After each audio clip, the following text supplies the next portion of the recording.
हिंदी कथा जगत के शीर्षस्थ कथाकारों में अपना स्थान रखने वाली मधु काकड़िया जी एक बेहद संवेदनशील कहानीकार हैं।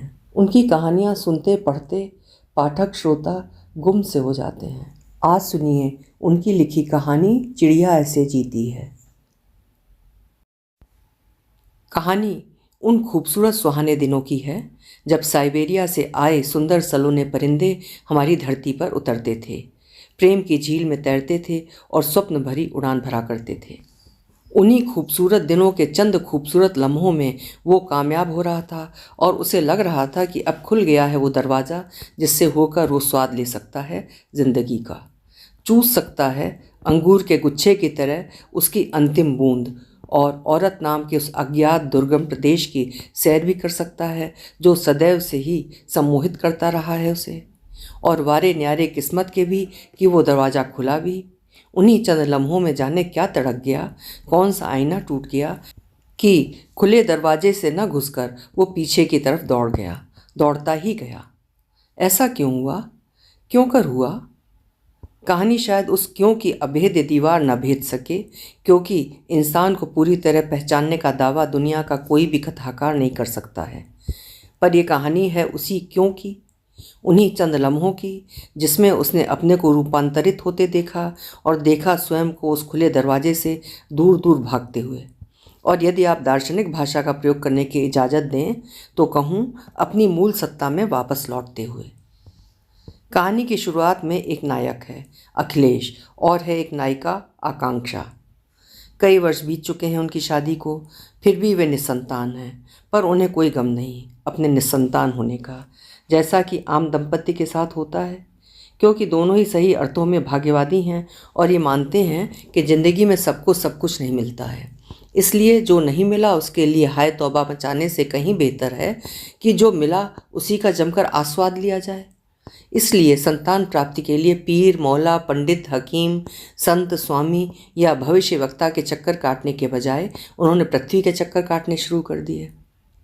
इस बार उनकी पृथ्वी थी हिमालय की छाँव में बसा छोटा सा नेपाल, जिसका चक्कर उन्हें काटने थे, जिसकी हवाओं को उन्हें महसूस न था।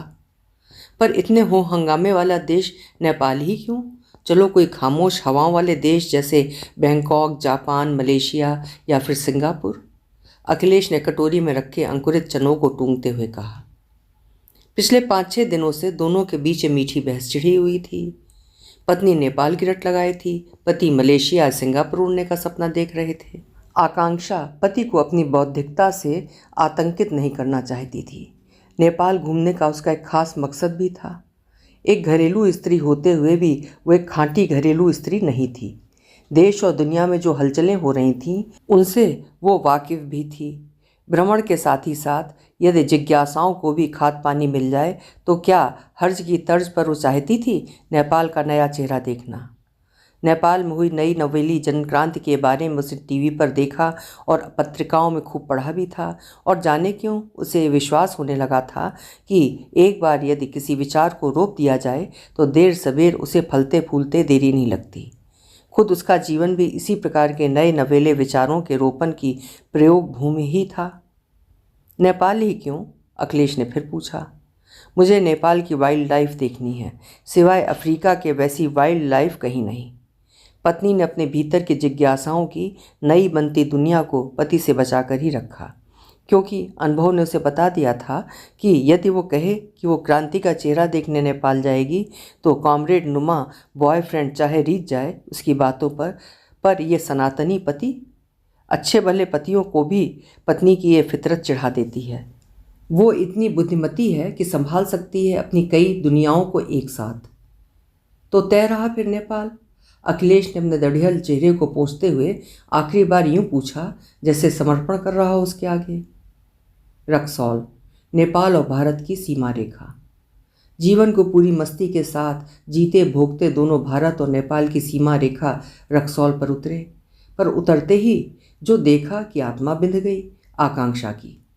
उसने देखा कि नरकटियागंज से सीतामढ़ी की ओर आती लोकल ट्रेन, बाप रे, जितनी अंदर से भरी हुई उससे ज़्यादा बाहर से भरी हुई। हर तरफ आदमी, ट्रेन की इंच इंच पर कीड़े की तरह किलबिलाते लोग। छत पर, दरवाजे पर, ट्रेन की हैंडल के सहारे झूलते लोगों का एक पूरा गुच्छा। और तो और 2 डिब्बों को जोड़ने वाले कनेक्टर पर भी बैठे हुए लोग। कहीं करंट लग गया तो, या आपसी धक्के से ही नीचे गिर पड़े तो। इतने वेग से चलती ट्रेन, कहीं इंच भर भी संतुलन गड़बड़ा जाए, या एक दूसरे की टक्कर ही लग जाए, या झरझर बहते पसीने को पोंछने को ही पंजा उठ जाए, या खुजली ही चल जाए, तो सीधी मौत। बाप रे, उसने देखा ट्रेन की खिड़की से बंधी लोगों की साइकिलें, दूध की टंकियाँ, दही की हंडियाँ, सब्जी की टोकरियाँ। हे भगवान, कैसी कैसी परिस्थितियों में भी जी लेते हैं लोग। ट्रेन में खोई ठहरी टिटकी अवाक सी सोच रही थी वो, कि तभी कानों में अखिलेश की आवाज़ टकराई। क्या जनाब का भी इस ट्रेन में चढ़ने का इरादा है? इन्हें देखकर लगता है जैसे माँ की कोख से नहीं, ट्रेन की कोख से जन्मे हैं। देखो ना कैसे इसकी इंच इंच से चिपके हैं ये लोग। इस ट्रेन की तस्वीर खींचकर विदेश में भेज दो, अच्छी खासी कमाई हो जाएगी। अखिलेश ने चुटकी ली। तुम्हें कमाई की सूझ रही है? मैं सोच रही हूँ कि इनके लिए महज जीना किसी युद्ध से कम नहीं। जरा सा संतुलन गड़बड़ाया कि सीधी मौत या अपाहिज जिंदगी। क्या करें, ये भी पास में देने को पैसा नहीं, दूसरी कोई ट्रेन नहीं। पूरे दिन में इकलौती ट्रेन है जो इन्हें बलिया, छपरा, मोतिहारी और बिहार नेपाल की सीमा से जोड़ती है। उसने मन को मजबूत किया। भारत की ही तरह गरीब नेपाल, जाने क्या क्या देखने को मिले आगे। उस दिन नेपाल के तराई इलाकों में हड़ताल थी। जगह जगह पत्थर, टायर और कटे पेड़ बिछाकर पथ अवरुद्ध कर दिया गया था। इस कारण उन्हें सीधे रास्ते से नहीं निकलकर पीछे के रास्ते से निकलना पड़ा। एक टूटे और जर्जर पुल को पार कर उन्होंने विदेशी भूमि नेपाल में कदम रखा। अब वे भारत में नहीं, नेपाल में थे, वीरगंज में थे। पर उन्हें न विदेशी भूमि में होने का रोमांच हो रहा था और न ही परिवेश के प्रति कोई चौकन्नापन ही था। सफ़र बहुत कुछ झारखंड के छोटा नागपुर और पलार अंचलों जैसा था। लोगों के नाक नक्श भी एकदम बिहारी बाबू सरीखे। बीच बीच में इक्के दुक्के मंगोलियन नाक नक्श के गुरंग और भूटिया भी देखने को मिल जाते। पर कुल मिलाकर परिवेश एकदम झारखंड के गांव जैसा। उड़ती धूल, पगुराते सांड, घरों के बाहर बंधी बकरियां, दाने चुगती मुर्गियां, घरों के नाम पर मटमैले टप्पर, गृहस्थी के नाम पर मूंज की रस्सी पर टंगे मटमैले कुछ कपड़े, माटी का चूल्हा, एल्युमिनियम की हंडिया, प्लास्टिक के डिब्बे और एक आध प्लास्टिक की बोतलें। कहीं कहीं दरवाजे पर बंधी बकरियां, किसी खुशनसीब के यहाँ गाय भी थीं।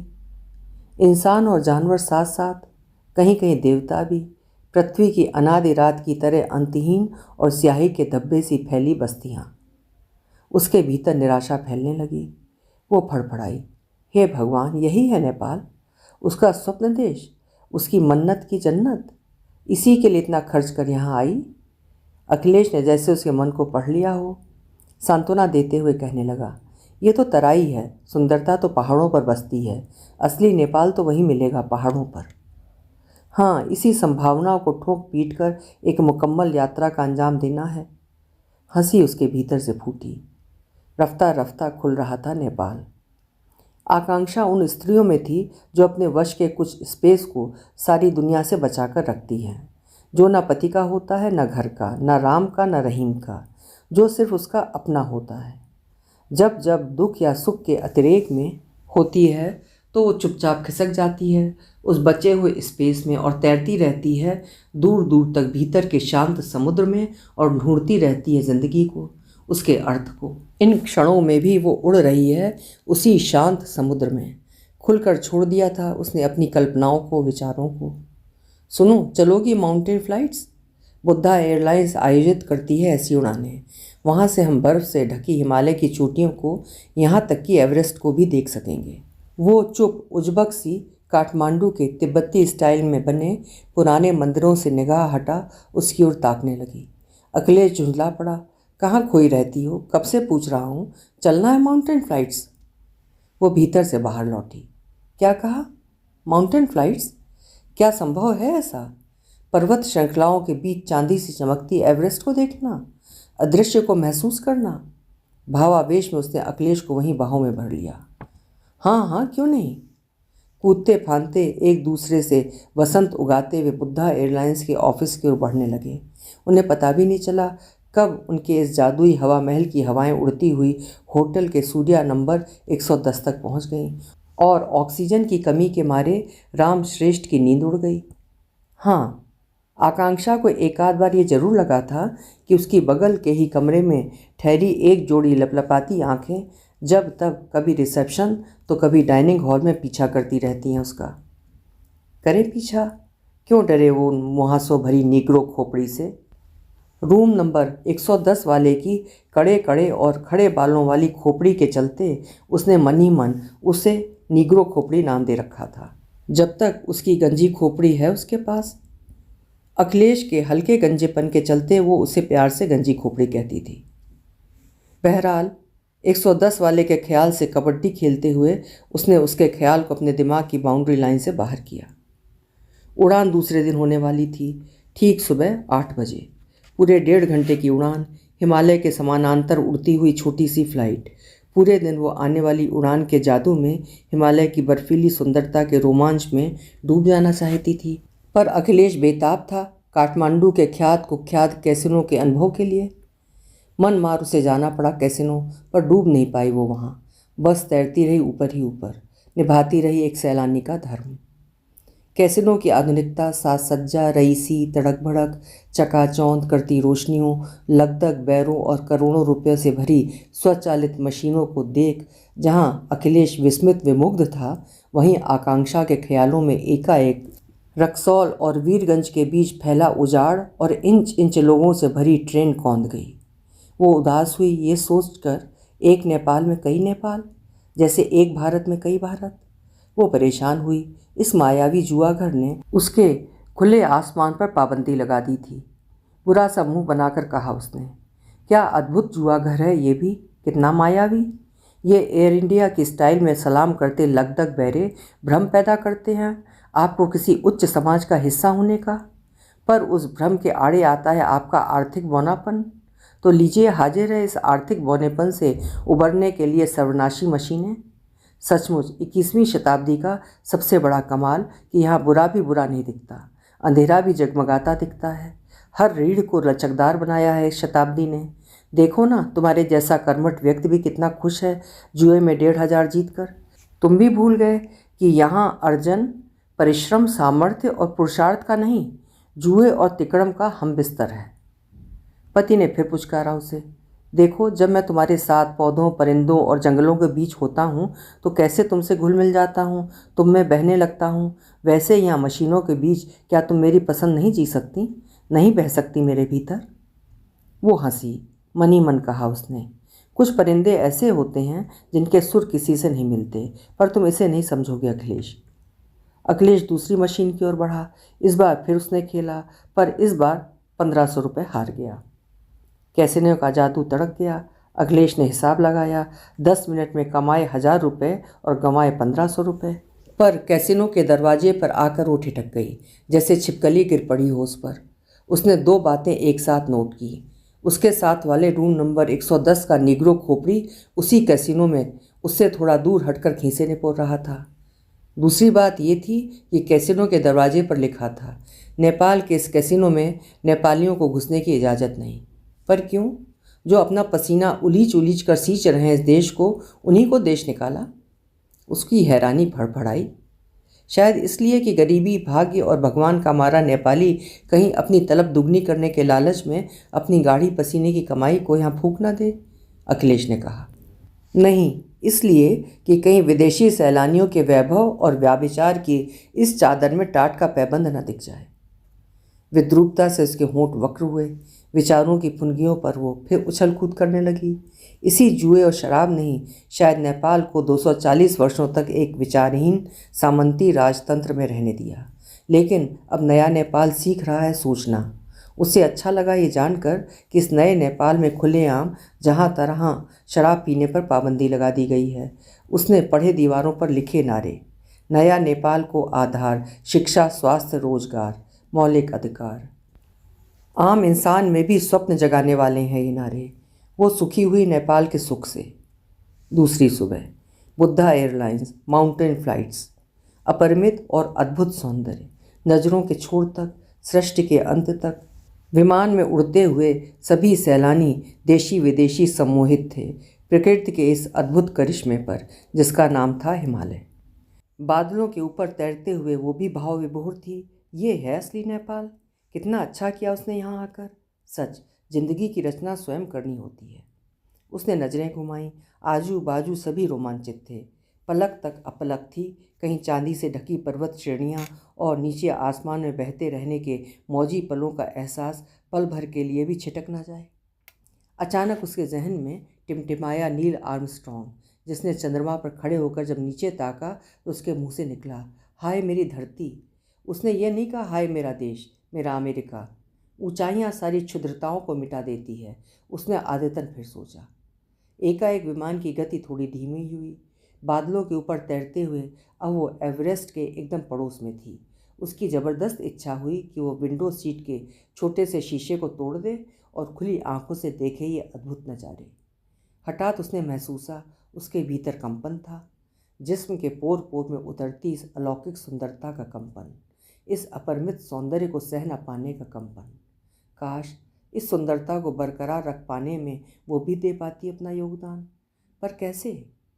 वो एकाएक उदास हुई ये सोचकर कि अब तक अपनी ज़िंदगी में उसने जीवन से लिया ही लिया, वापस कुछ भी लौटा नहीं सकी वो। अच्छे काम करने का और मनुष्य के काम आने का वरदान हर एक को नहीं मिलता। सोचकर उसने खुद को दिलासा दी और तभी उसकी नज़र दूसरी विंडो सीट पर पड़ी तो चौंक गई। जैसे मौजों का उमड़ता हुआ समुद्र एकाकार ठहर गया हो, जैसे आंख में कुछ गड़ गया हो। अरे ये! उसके ठीक सामने वाली विंडो सीट पर, उस विमान में सभी सीट विंडो सीट थीं।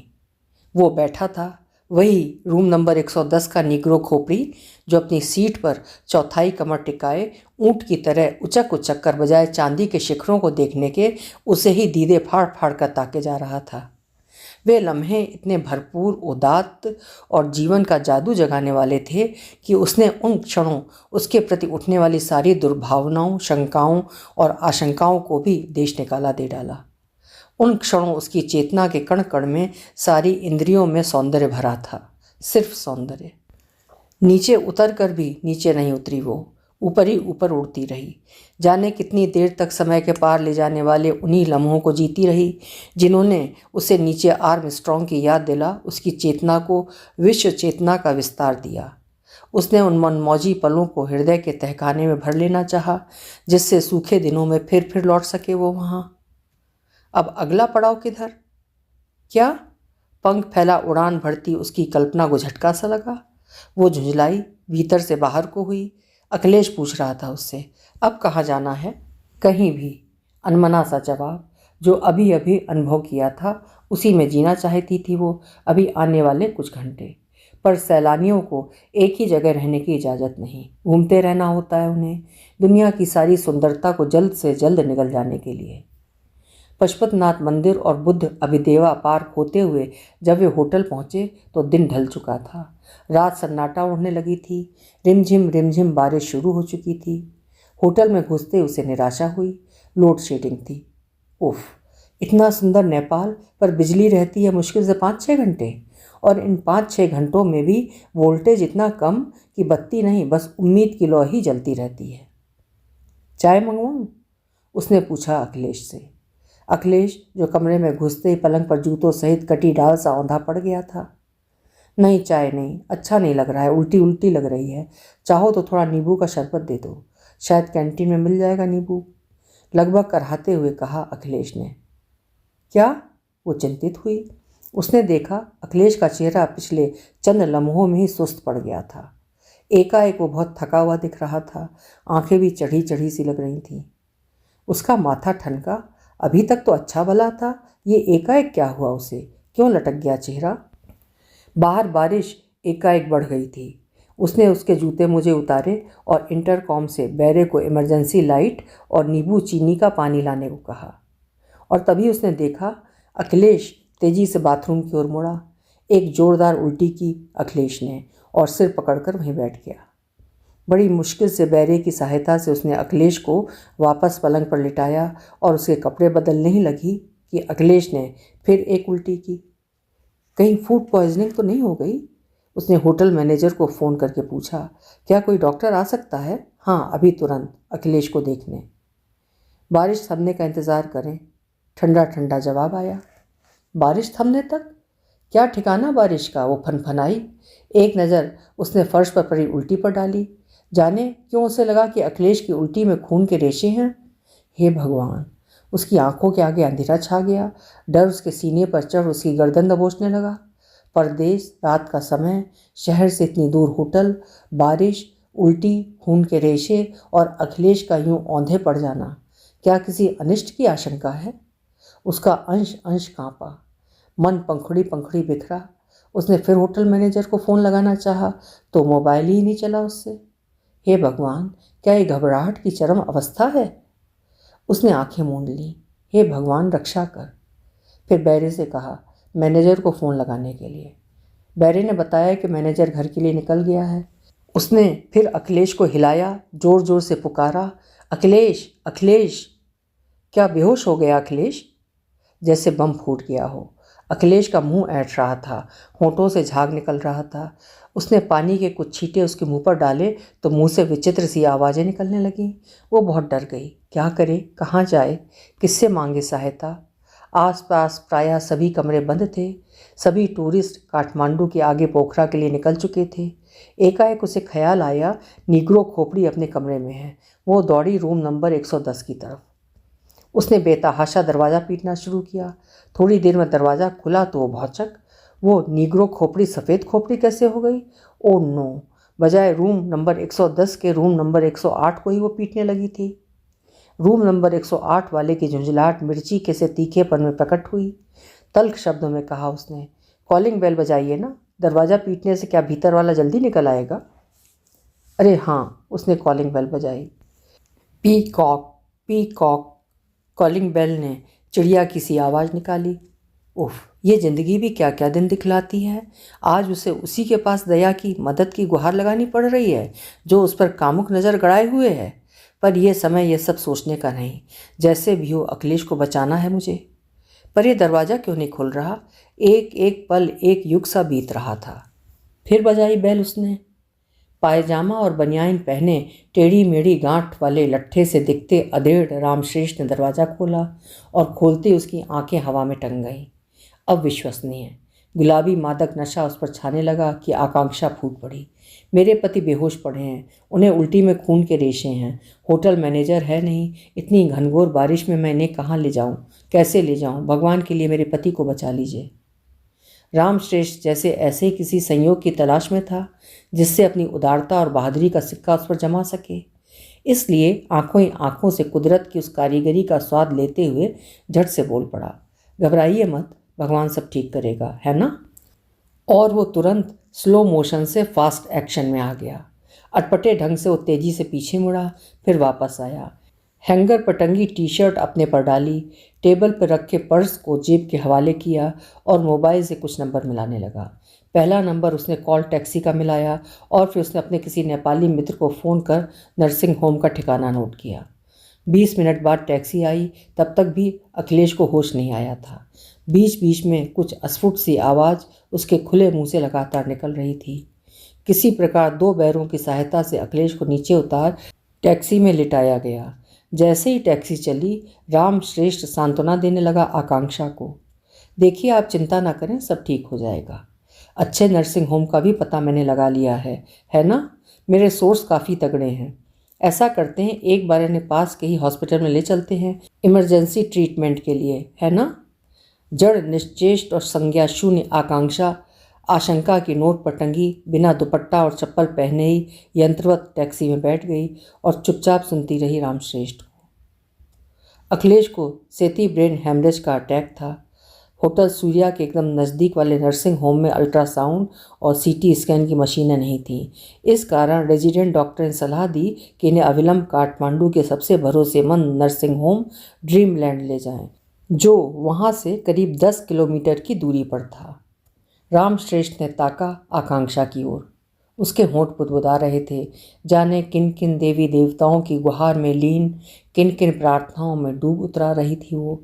स्वयं ही निर्णय लिया उसने आखिरकार, चलो ड्रीमलैंड नर्सिंग होम। आधुनिक उपकरणों से सुसज्जित ड्रीमलैंड नर्सिंग होम। दरवाजे के दोनों ओर बोगनवेलिया की लताएं एक दूसरे पर गिरती पड़ती मेहराब सा बना रही थीं, जिसे देखकर गहन तनाव के उन क्षणों में राहत सी मिली आकांक्षा को। वो टैक्सी से उतरने लगी कि फिर संभाला उसे रामश्रेष्ठ ने। उतरना नहीं है, ये टैक्सी सीधी जाएगी इमरजेंसी वार्ड तक, है ना? नाक फुलाते हुए कहा उसने।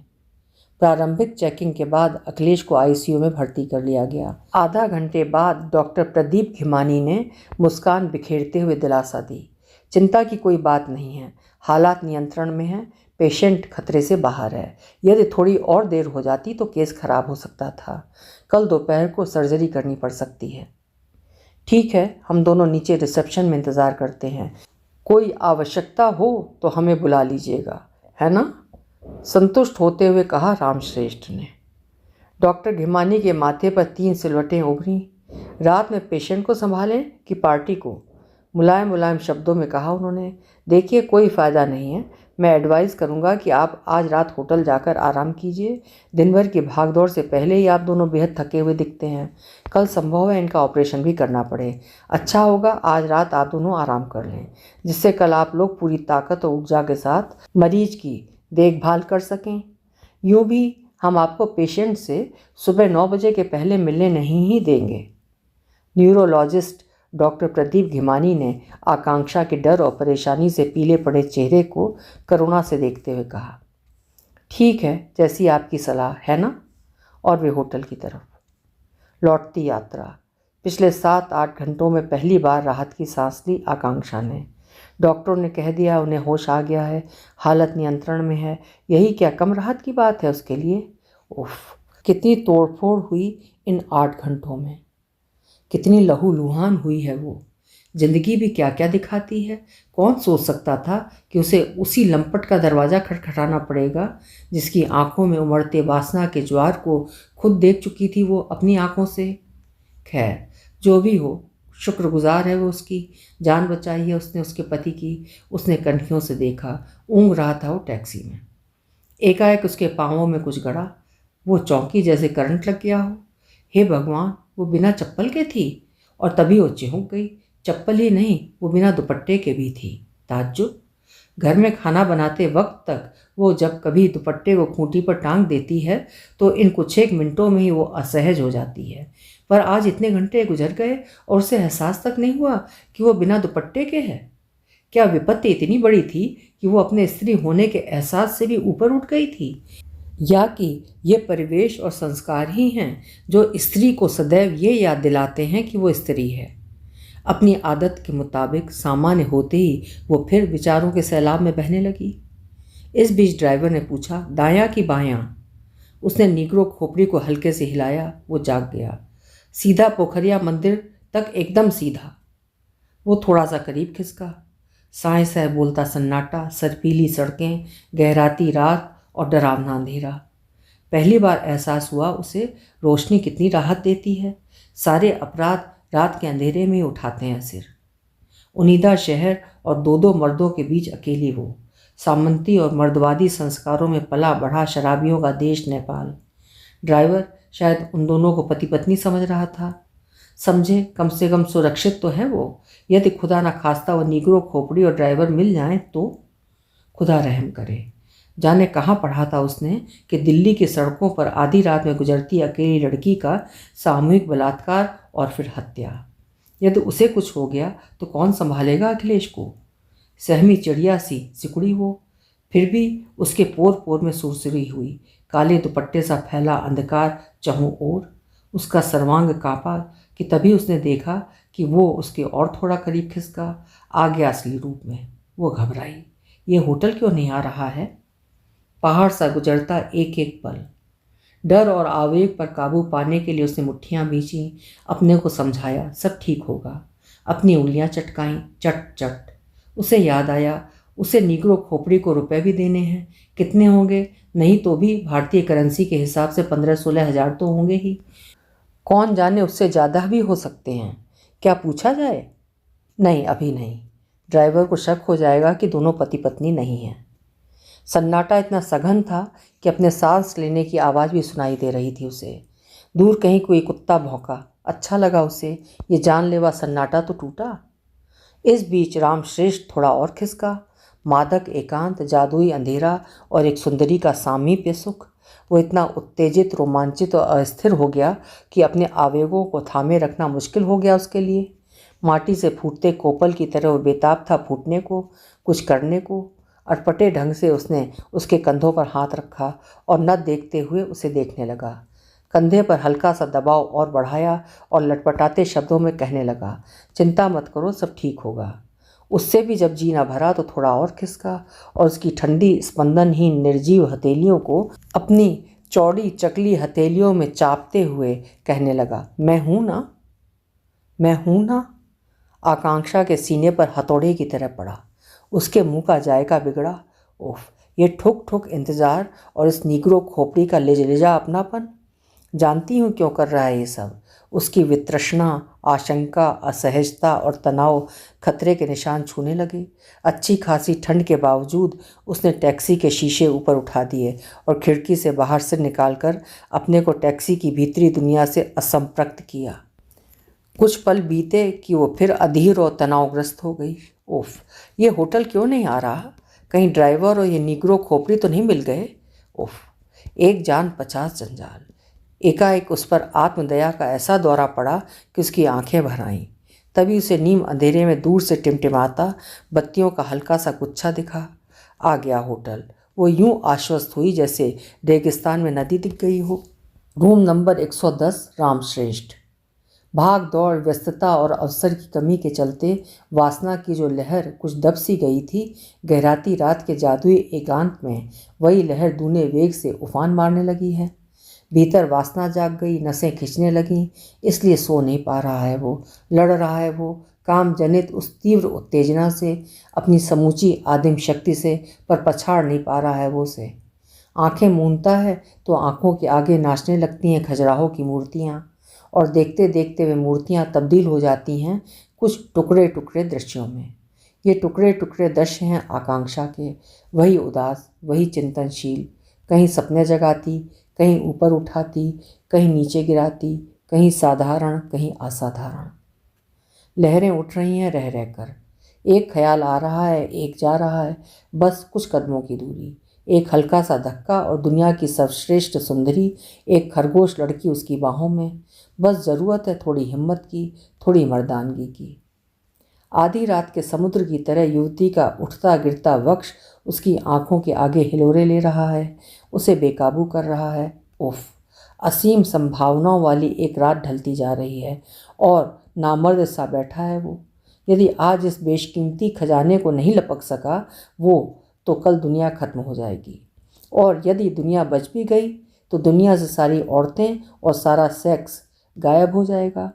फिर कभी नहीं निकलेगा सूरज उसकी ज़िंदगी में। जो भी करना है उसे आज ही करना है और इसी वक्त।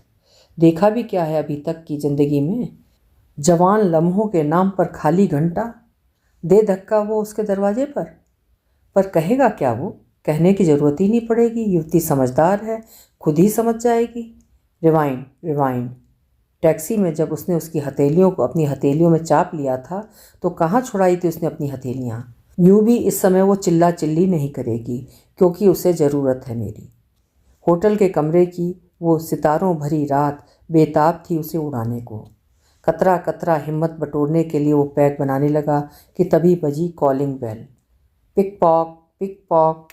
कौन? आधी रात को जाल में कैद परिंदे की तरह उसकी हैरानी फड़फड़ाई। क्या होटल मैनेजर ने पढ़ ली उसकी बदनीयत, इसलिए चला आया चेतावनी देने? लपक कर जो दरवाज़ा खोला तो जैसे छत टूट कर गिर पड़ी उस पर। वो अवाक, हैरान। ये किस्मत, सामने वो, वाकई वो। उसने आंखें मली। ये हकीकत है या अफसाना? पर आकांक्षा सीधी अंदर घुसी। बिजली जैसे रामश्रेष्ठ को छूते हुए निकल गई। हकलाते हुए किसी प्रकार शब्द निकले उसने। क्या नर्सिंग होम से कुछ खबर आई है? क्या आपके पति को फिर कुछ? नहीं, ऐसा तो कुछ भी नहीं हुआ है। ऐसा कुछ नहीं तो फिर? उसका दिल बंदर की तरह इतनी जोर से उछला कि उसे लगा कहीं उत्तेजनावश उसका हार्ट फेल ही ना हो जाए। उसने सूंघा, थोड़ा रोमांस, थोड़ी बहार। तो फिर इस समय आप? वो हकलाया। उसकी आंखों में सीधे देखते हुए कहा उसने, देखिए, आधी रात के इस अकेलेपन में मैं आपके पास क्यों आई हूँ, इसे समझने के लिए आपको अपने दिमाग पर बहुत जोर डालने की ज़रूरत नहीं है। क्या? अभी तक सिक्कों की दुनिया में ही सफ़र किया उसने, शब्दों की दुनिया से पहला साबका था उसका, इसलिए अचकचा गया वो। अटकते हुए कहने लगा, मैं कुछ समझा नहीं। आप मेरा मतलब कि आपका मतलब क्या है? आकांक्षा जैसे अर्जुन की तरह अपनी मिनिएचर दुनिया से ऊपर उठ गई थी। निर्द्वंद और शांत स्वर में जवाब दिया उसने, मतलब साफ है, मेरे पति को बचाकर आपने मुझ पर बहुत उपकार किया है। मेरे पति मेरे लिए क्या हैं, इसे आप नहीं समझ पाएंगे, और ना ही आप ये समझ पाएंगे कि इस अकेली एक घटना के ताप ने जिंदगी और इंसानी संबंधों के बारे में मेरी राय किस कदर बदल डाली है। मैं जानती हूँ आप क्या चाहते हैं। मुझे पता है कि पिछले 2 दिनों से आप लगातार मेरा पीछा कर रहे थे। आपकी आंखों में लहराती वासना और कामना की भाषा भी मैं पढ़ रही थी। खैर, आपने जिस कामना के वशीभूत मुझ पर ये उपकार किया है, उसका ऋण चुकाने में आ गई हूँ। कृतज्ञता के भार से मुझे मुक्ति न भी मिले तो कम से कम ये संतोष तो मेरी पूंजी रहेगा ही कि जिसने मुझे मेरी ज़िंदगी, मेरी उड़ान मुझे वापस लौटाई, उसकी इच्छा पूर्ति का माध्यम मैं बन पाई, बचा पाई अपने नारीत्व को। तो आगे बढ़ो सहयात्री, मैं स्वयं को प्रस्तुत करती हूँ। क्या? क्या? आकांक्षा की बातों में कुछ भी बनावटी न था। सब कुछ उतना ही कुदरती था जितना हवा पानी। फिर भी उसे खरोंच लगी। उफ, सारे सत्य निर्वस्त्र हुए। तो उसे पता है कि मैं उसका पीछा कर रहा था। वो समझ गई कि किस इच्छा पूर्ति के लिए मैंने बचाया उसके पति को। स्कैनर की तरह पढ़ डाला उसने मेरे मन को। वो क्षण अनंत तक फैल गया। उसे लगा जैसे अनादिकाल से आकांक्षा वैसे ही खड़ी हुई है, खुद को प्रस्तुत करते हुए। स्त्री का ये रूप इतना रहस्यमय, ऐसा भी होता है क्या? उसे काट मार गया। जिंदगी में पहली मर्तबा उसे बौनेपन की अनुभूति हुई, वो भी किसी स्त्री के सामने। जिंदगी में पहली बार शब्द सलाखों की तरह उस पर पड़े। लेकिन युवती का बोलना जारी था, मैं नहीं जानती पाप पुण्य, नैतिकता अनैतिकता, धर्म अधर्म, इन सभी सवालों को मैंने अफीम पिलाकर सुला दिया है। नहीं, इसे तुम क्षण का आवेग भी मत समझना, और ना ही मेरे सतीत्व की ही चिंता करना, क्योंकि जो तुम तक जाएगा वो सिर्फ मेरा सरप्लस रहेगा। मेरे पास सुरक्षित रहेगा, पर तुम शायद इसे नहीं समझोगे। उसने फिर कहा, आगे बढ़ो सहयात्री। रामश्रेष्ठ ने झांका उसकी आंखों में। क्या वहाँ भी है कामना की कोई लहर? पर उस निस्संग और निर्विकार आंखों में पसरा हुआ था वैराग्य, सिर्फ वैराग्य। वो लज्जित हुआ, महालज्जित। उसकी वासना निढाल हुई, जैसे कंधे तोड़ दिए हों किसी ने उसके भीतर कंपन हुआ और एक गहरी उदासी उस पर तारी होने लगी। वो समझ नहीं पाया ऐसा क्यों हुआ, पर ऐसा हुआ। जो औरत कुछ समय पूर्व तक आग की लपट थी, वो एकाएक लुढ़कती ओस की बूंद बन उसे कैसा ठंडा कर गई, वो समझ नहीं पाया। उस औरत के सामने खड़ा रहना दुश्वार हुआ उसके लिए। उसे घुटन होने लगी, जैसे हवाएं रुक गई हों और देह की रेत बिखर गई हो चारों ओर। उसने आहिस्ता से दरवाज़ा खोला और आकांक्षा से बिना आंखें मिलाए तेजी से बाहर निकल गया, खुलकर सांस लेने के लिए, अपने को बचाने के लिए। अभी आप सुन रहे थे पति पत्नी के संबंधों को नई ऊंचाई देती हुई कहानी चिड़िया ऐसे जीती है, जिसे लिखा था मधु काकड़िया जी ने। आशा है कहानी आपको अच्छी लगी होगी। कल फिर मिलेंगे। आपका समय शुभ हो।